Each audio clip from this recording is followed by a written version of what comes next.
¿Por qué filosofía aquí y ahora especiales?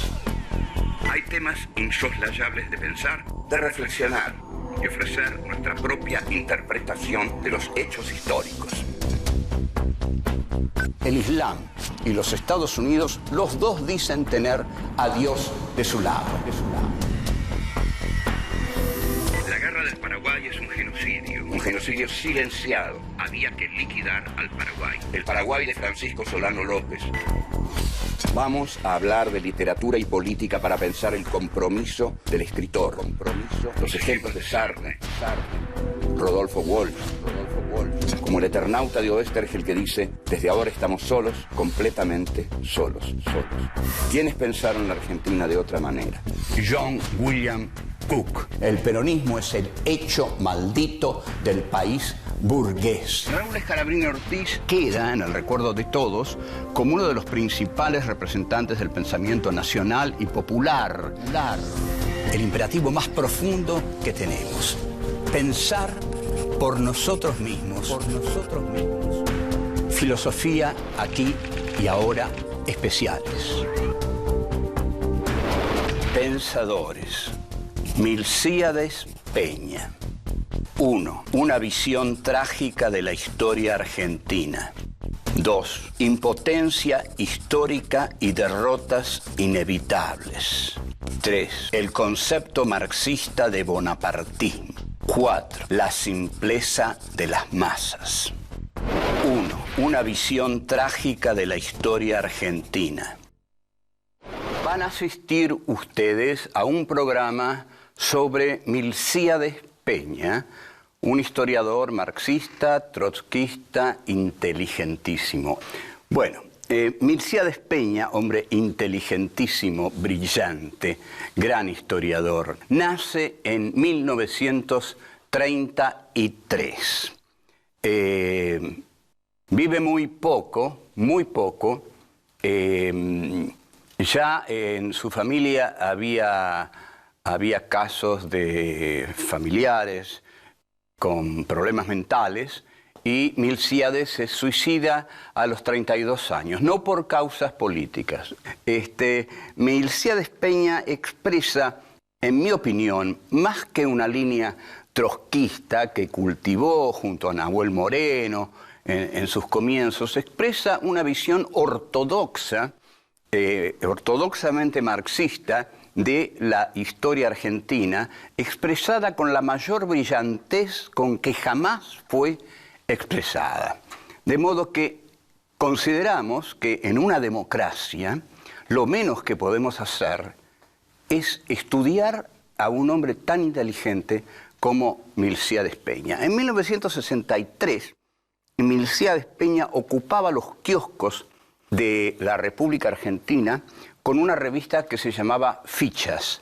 Se vendía en el kiosco El Lorraine, donde se vendían revistas como El Escarabajo de Oro, y también se vendía Fichas, que la compraban muchos.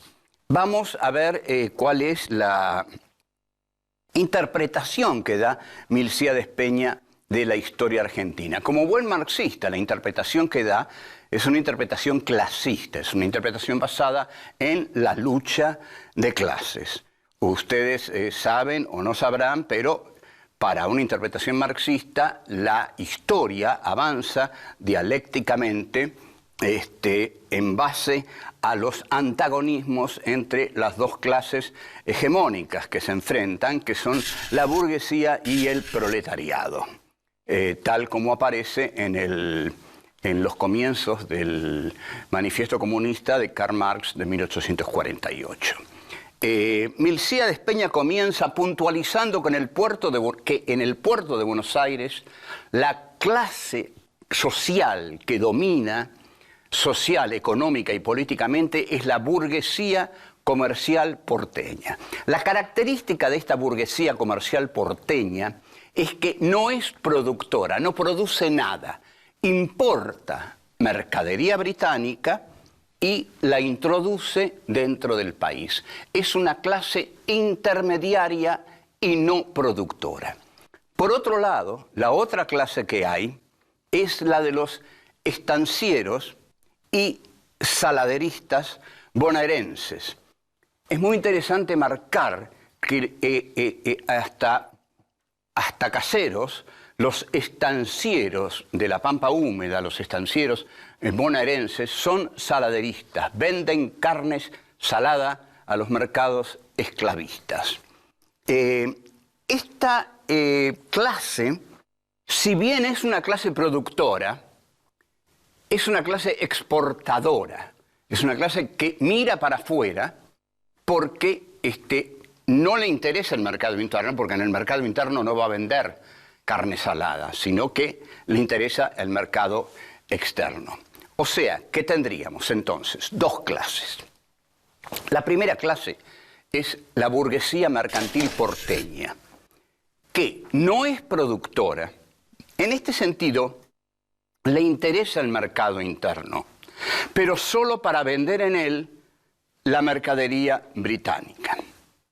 La otra clase es la clase de los ganaderos y saladeristas bonaerenses, que son productores, pero no les interesa el mercado interno, pero no les interesa el mercado interno, porque el producto que fabrican lo tienen que exportar.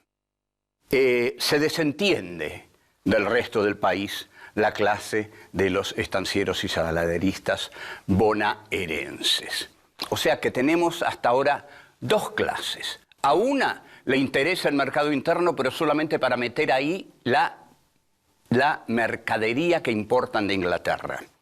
La otra sí es productora, pero es productora para exportar lo que produce. Hay algo que falta aquí, hay algo que falta para ser un país. Lo que falta es una clase cuya producción nacional necesite de un mercado interno comprador. Esta es la visión trágica de Milcíades Peña. Lo que faltó en la Argentina, dice, es una clase capitalista dinámica que produjera en el mercado interno, produjera nacionalmente, produjera en la Argentina para el mercado interno nacional. O sea, que no fuera ni intermediaria de la mercadería británica, ni exportadora de productos agrarios para el imperio. Entonces, esa clase faltó. La clase industrial nacional que fabricara para un mercado interno consumidor. Volvemos. 2. Impotencia histórica y derrotas inevitables. En suma, para Milcíades Peña, la cosa podría resumirse así. Las opciones de la República Argentina en el siglo XIX eran dos. O el atraso con el apoyo popular, tal como lo habría representado Juan Manuel de Rosas, ¿no?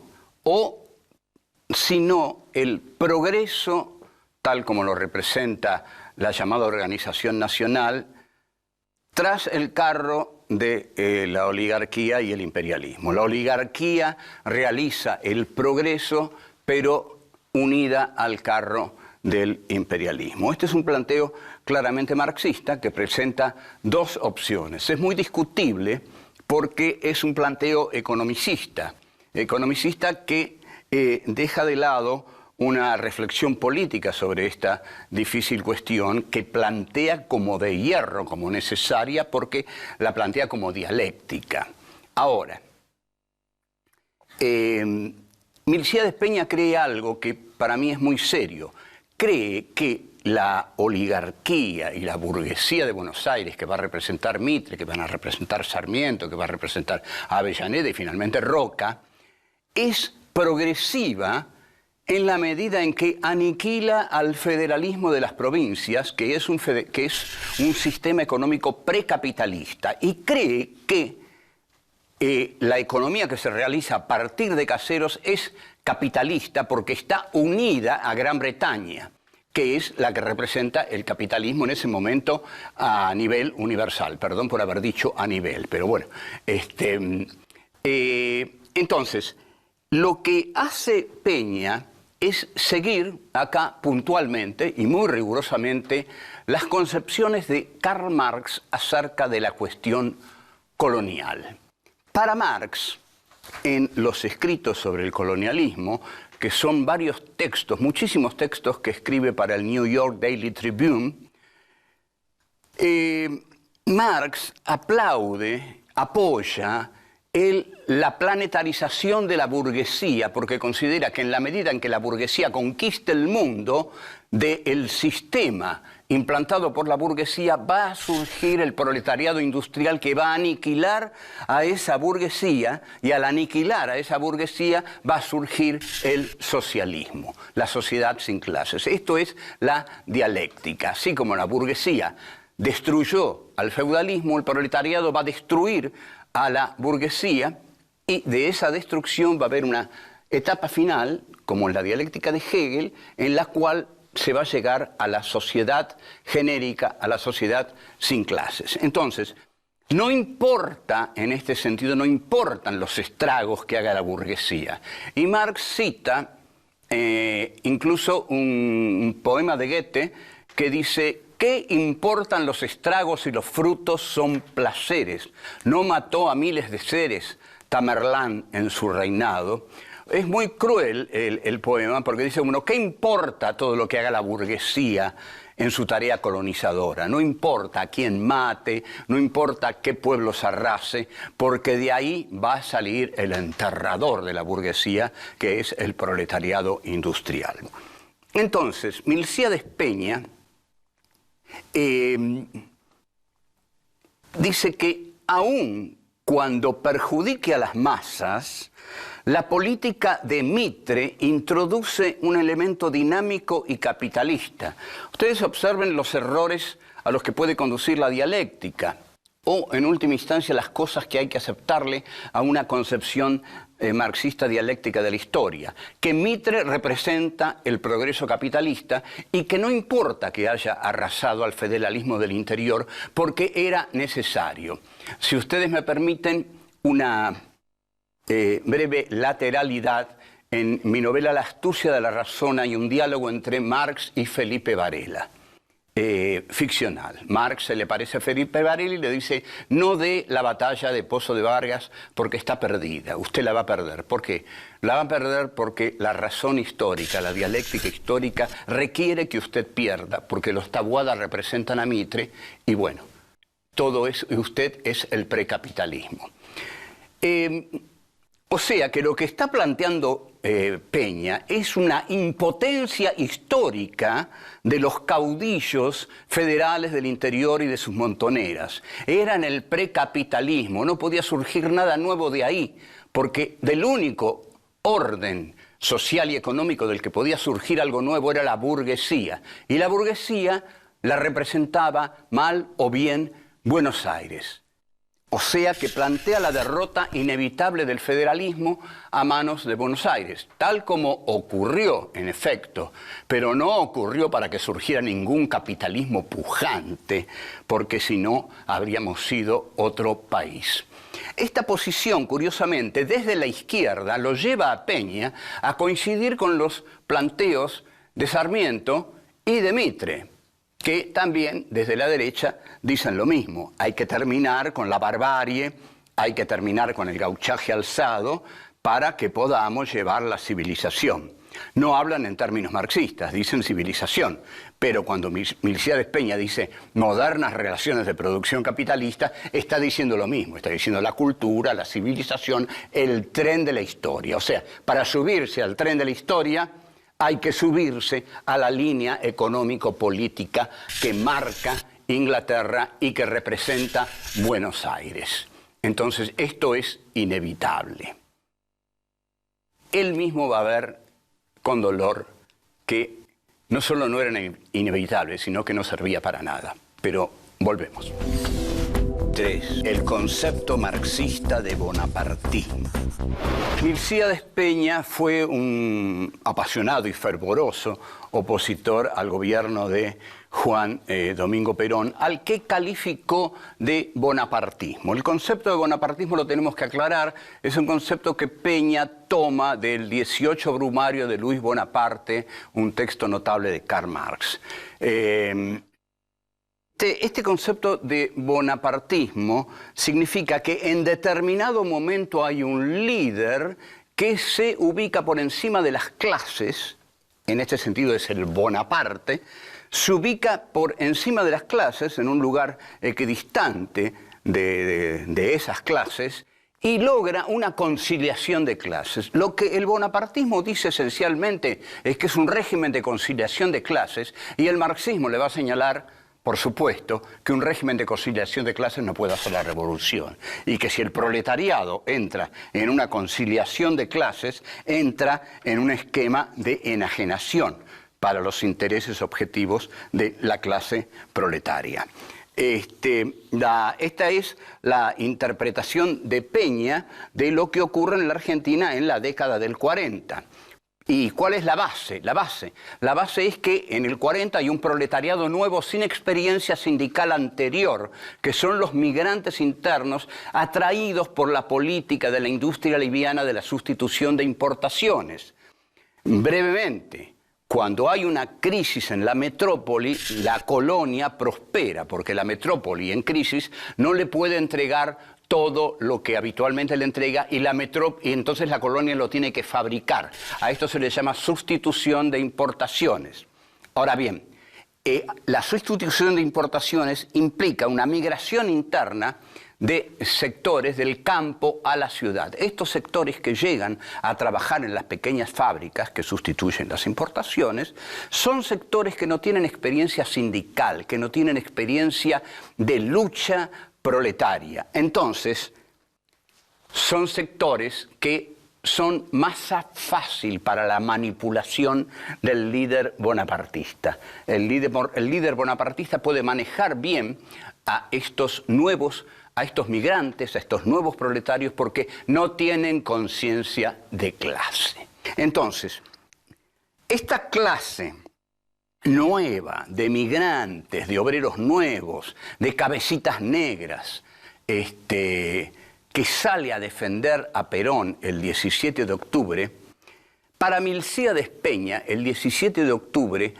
no va a ser una epopeya obrera, sino que los obreros van a protagonizar esa jornada, aparte de la cosa decididamente muy antiperonista, un poco grosera, de que las masas son sacadas a la calle, etcétera, etcétera. Pero lo que decididamente va a decir Milcíades Peña es que esas masas que van a pedir por la libertad del líder bonapartista Juan Domingo Perón, creen que están protagonizando la historia, pero la historia pasa por sobre sus cabezas, porque en realidad la historia que están protagonizando no es la del proletariado, sino la de la burguesía nacional a la que ese líder representa. Entonces, creen luchar por sí mismas, pero están luchando por un esquema de fortalecimiento de una burguesía capitalista que va a impedir todo posible alzamiento proletario en esa Argentina de posguerra. Esta en realidad es la explicación que la izquierda ha dado de los orígenes del peronismo, más otros elementos. Es altamente discutible, porque también se basa en la utilización de los medios de comunicación, en la manipulación, en la demagogia. Ahora, todas las mejoras que Perón le entrega a este joven proletariado, ¿quién las hubiera entregado? ¿Por qué las entrega Perón? ¿Por qué durante el gobierno de Perón el proletariado aumenta el 33% en su participación en la renta nacional? La tesis es que Perón frenó la combatividad del proletariado, acostumbrándolo a darle las ventajas sociales e impidiendo que el proletariado las conquistara por sí mismo. Ahora, Si Peña dijo que ese proletariado no tenía experiencia sindical, era un proletariado joven, era un proletariado nuevo, era un proletariado manipulable, ¿cómo diablos ese proletariado iba a conquistar por sí mismo lo que Perón le otorgó desde el aparato del Estado? Porque entonces también se dice que Perón con eso frenó una revolución socialista. ¡Caramba! ¡Qué imaginación! ¿Quién iba a liderar la revolución socialista? Repetto, Palacios, Américo Yoldi, a quien después llaman Norteamérico Yoldi. No había las posibilidades de hacer una revolución socialista y sobre todo si hemos quedado, Peña, que ese era un proletariado manipulable, nuevo, joven, sin experiencia sindical. O sea que lo único que podía pasar, o lo que pasó, y que fue lo mejor que pasó, es que apareció ese líder bonapartista que concedió una serie de mejoras que fueron importantísimas para el proletariado. Esto por ahora. Volvemos. 4. La simpleza de las masas. Si el gobierno de Perón es un gobierno bonapartista, ¿cómo va a definir Milcíades Peña a Eva Perón? Eva Perón, para Milcíades, va a ser el bonapartismo con faldas, que es, dentro de todo, una definición bastante divertida. Pero a continuación dice que nadie como Eva Perón había especulado tan simplemente con la simpleza de las masas. Esta es una frase bastante quizás indignante, porque ¿qué es la simpleza de las masas? Entonces, todo el fenómeno peronista fue un fenómeno de manipulación por la ignorancia de las masas, por la simpleza de sus corazones. En este sentido, Milcíades Peña coincide con un célebre antiperonista como fue Borges, que en un cuento que se llama El Simulacro, un cuento de una página, dice que tanto Perón como Evita conquistaron el crédulo amor de los arrabales.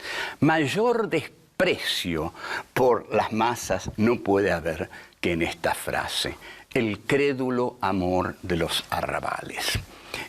Ahora bien, en Milcíades Peña hay un error clasista, determinista. Hay que tener mucho cuidado con el clasismo, porque el clasismo puede llevar a determinismos fatales, es decir, cada clase tiene que conducirse así, así, así, así, y la que no se conduce de ese modo entra en el infierno de la reacción. Peña evidentemente quiere una revolución socialista en el país. Se la pide al peronismo y considera que el peronismo no la da. No la da porque considera que el peronismo favorece, si bien favorece a la clase obrera, no hace que la clase obrera tenga objetivos de poder. A lo sumo, lo que hace con la clase obrera es usarla como factor de presión contra sus enemigos, pero no la usa como herramienta para la conquista del poder. Entonces, al final dice, ¿a qué se redujo la revolución peronista? Y lo dice con cierta ironía.